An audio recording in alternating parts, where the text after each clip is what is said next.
চাওক, এইটোতো বেয়া কথা হৈছে, এইটোতো স্পষ্ট কথা আৰু। কিন্তু ৰূপজ্যোতি কুৰ্মী এজন জ্যেষ্ঠ জনপ্ৰতিনিধি, 4বাৰকৈ তেওঁ বিধায়ক হৈছে।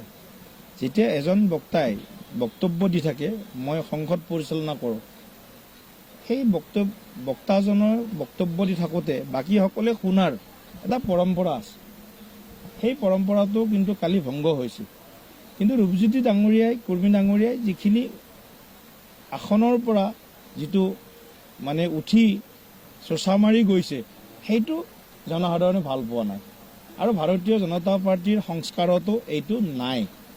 গতিকে ৰূপজ্যোতি কুৰ্মী ডাঙৰীয়াক আমি এখন পত্ৰ প্ৰেৰণ কৰিছোঁ আজি কিছু সময় আগত।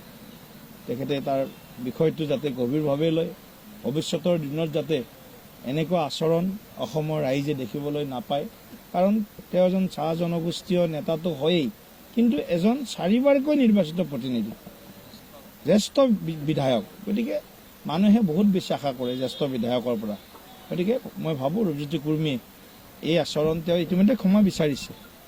মই ভাবোঁ তেওঁ আগন্তুক দিনত অসমৰ ৰাইজকো এবাৰ ক্ষমা বিচাৰিব আৰু আগন্তুক দিনত যাতে এনেকুৱা ধৰণৰ ঘটনাৰ মানে যাতে আৰু মানে আগত তেনেকুৱা কৰ্ম তেওঁ নকৰে, তাৰ বাবে তেখেতলৈ আমি আহ্বান জনাইছোঁ।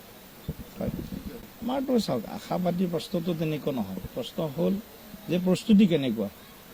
আমি ইতিমধ্যে প্ৰস্তুতি চলাইছোঁ। ৰাভা হাছুঙত নিৰ্বাচনী প্ৰচাৰ চলিছে। কাইলৈ মই ৰাভা হাছুঙত নিৰ্বাচনী প্ৰচাৰ চলাবৰ কাৰণে যাম আৰু অন্যান্য আমাৰ বিশিষ্ট নেতৃবৃন্দসকল আহিব।